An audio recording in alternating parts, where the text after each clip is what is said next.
Alright, guys, let's talk about X-Men Dark Phoenix, or just called Dark Phoenix. The newest X-Men movie that has come out. And before I watched this movie, I had everywhere online I had been getting seriously horrible word of mouth, like in a really strong, like serious push like for this movie that it's got such a bad negative rep to it. And I was just like, oh no, like this movie's probably gonna be. I didn't think that. I didn't think this movie would have been terrible. Because for the most part, whenever critic reviews come out and they're like scathing reviews, or like people who haven't even seen the movie are just making a point to make it look worse than what it even is when they haven't even seen the fucking movie yet. But but what I'm saying is, before I saw this movie, there was so much like backlash already online, which is ridiculous. That a movie that hadn't even come out yet, most people haven't even seen it. People already hated it, and it's like any movie. Like, people are just whiny and stupid. Like, I don't get why people can immediately go to something and before they even see it and say it's horrible already. So, Dark Phoenix. This movie, honestly, for me, was totally serviceable and average for an X-Men movie. Like a good amount of them.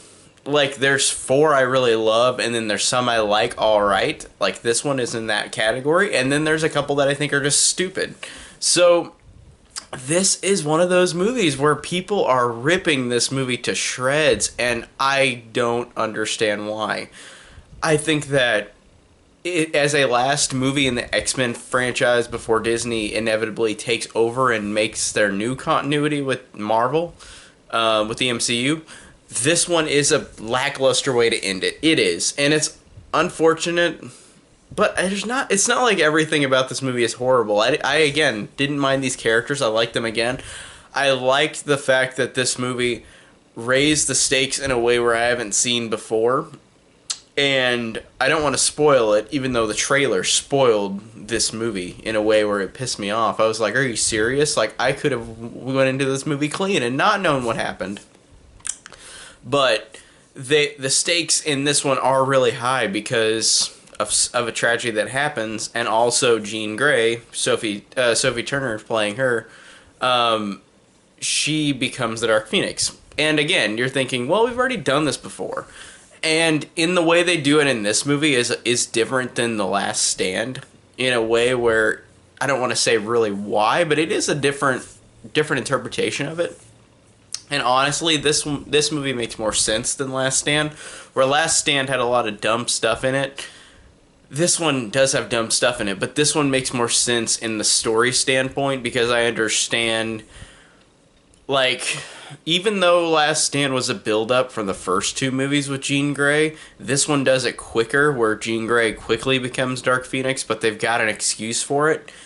And honestly, I like this one more than The Last Stand in terms of that story, because it just was more interesting, and because the stakes were raised in this movie.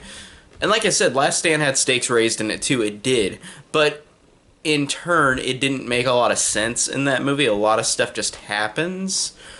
And in this one, it's a quicker approach to turning Jean Grey into the Dark Phoenix, and all this starts happening.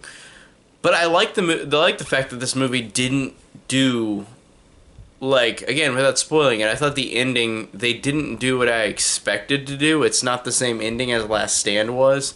I did appreciate that.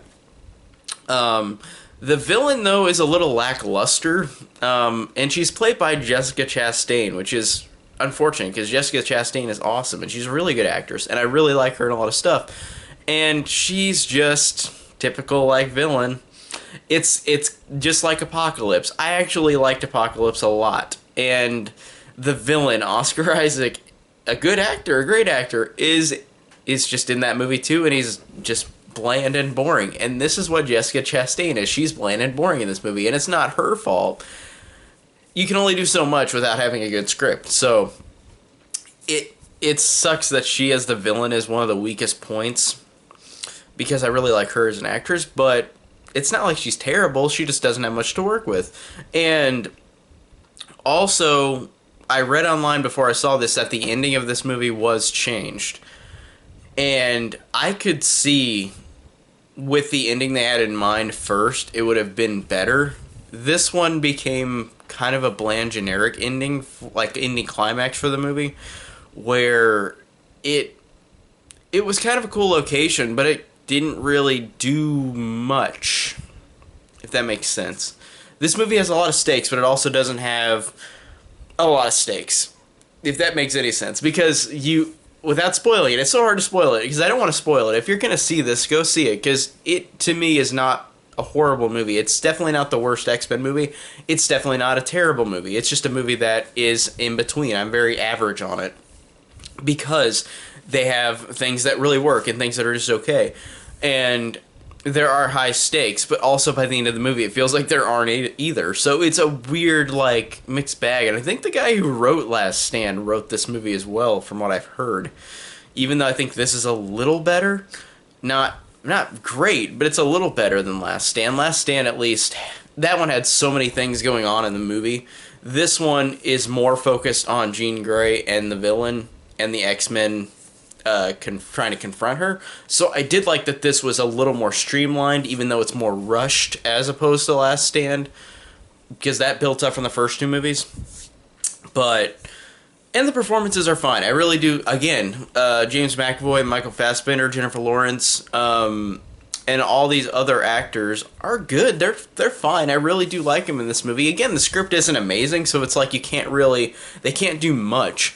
And I do like the fact that they do kind of push, without spoiling it, they kind of push the fact that their leader, Professor X, is kind of like he's done bad things. And I like the fact that they talk about it and they explain that, and I do like that. I do like that plays into Jean Grey.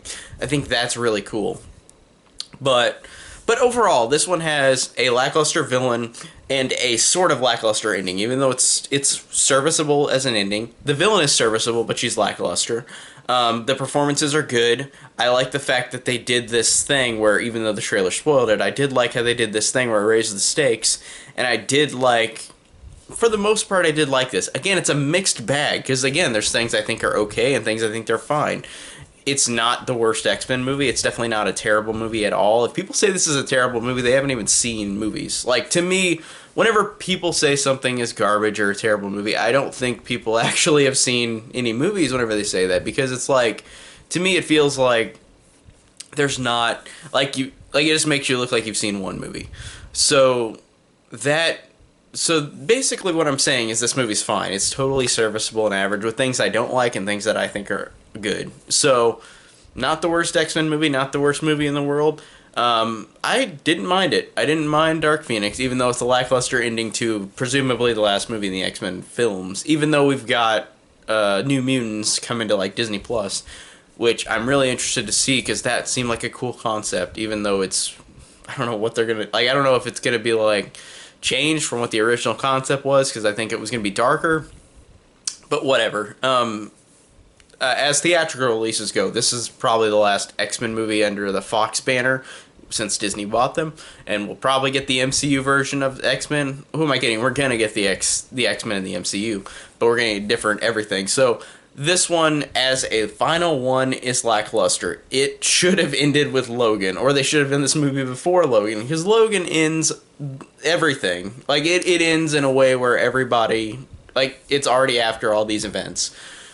So yeah, this one shouldn't have been the last one. Logan should have. This one should have been made before.